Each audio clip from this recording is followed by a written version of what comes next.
జీవితంలో మీరు ఇంత వింతైన చేపల వేటను ఎప్పుడూ చూసి ఉండరు. ఇక్కడ హాయిగా పడుకుంటే చాలు చేపలు స్వయంగా వచ్చి మీ ముందే పడతాయి. చూస్తుంటే ఆకాశం నుండి చేపల వర్షం కురుస్తున్నట్లుగా అనిపిస్తుంది. మంచుతో కప్పబడిన అడవిలో షార్ట్స్ వేసుకుని తిరుగుతున్న రాబర్ట్‌కి చేపలు తినాలనిపించగానే తన సామాను తీసుకొని అడవిలోకి వెళ్ళాడు. తనకు నచ్చిన ప్రదేశాన్ని ఎంచుకొని వేగంగా మంచును తవ్వడం ప్రారంభించాడు.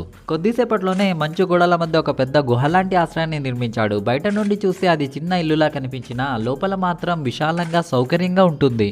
అతను లోపల ఒక ఎత్తైన వేదికను తయారు చేసి దానిపై వాటర్ ప్రూఫ్ ప్లాస్టిక్ పరుపు దుప్పటిని అమర్చాడు. క్షణాల్లోనే మంచు అడవిలో ఒక అద్భుతమైన బెడ్రూమ్ సిద్ధమైంది. ఇప్పుడున్న సమస్య ఒకటే, పెద్ద చేపలను ఎలా పట్టాలి? బలంగా కనిపించిన రాబర్ట్కు ఎక్కువ కష్టం చేయడం ఇష్టం లేదు. అందుకే ఓ తెలివైన ప్లాన్ చేశాడు. ముందుగానే తన మంచు ఇంటి కప్పుపై ఒక రంధ్రం చేశాడు.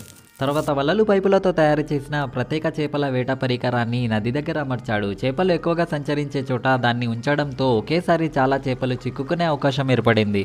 అంతటితో ఆగలేదు. ఆ వల నుంచి తన ఇంటి వరకు ఒక ప్రత్యేక మార్గాన్ని తయారు చేయడం ప్రారంభించాడు. సామాగ్రి అయిపోయిన తర్వాత ఒక కోలా బాటిల్ను మంచిపై రుద్ది జారుడు మార్గంలో మార్చాడు. ఆ స్లైడ్ను నేరుగా తన ఇంటి పైకప్పు రంధ్రం వరకు పొడిగించాడు.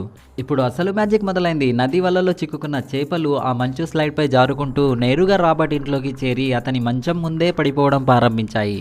పని పూర్తయ్యాక రాబర్ట్ దుప్పటి కప్పుకొని హాయిగా పడుకున్నాడు. కొద్దిసేపటికి ఒక పెద్ద చేప పైపు నుంచి దూసుకొచ్చి అతని కాళ్ళ దగ్గర పడింది. వెంటనే మరొకటి, ఇంకోటి, ఇలా వరుసగా భారీ చేపలు ఇంట్లో జారుకుంటూ రావడం ప్రారంభించాయి.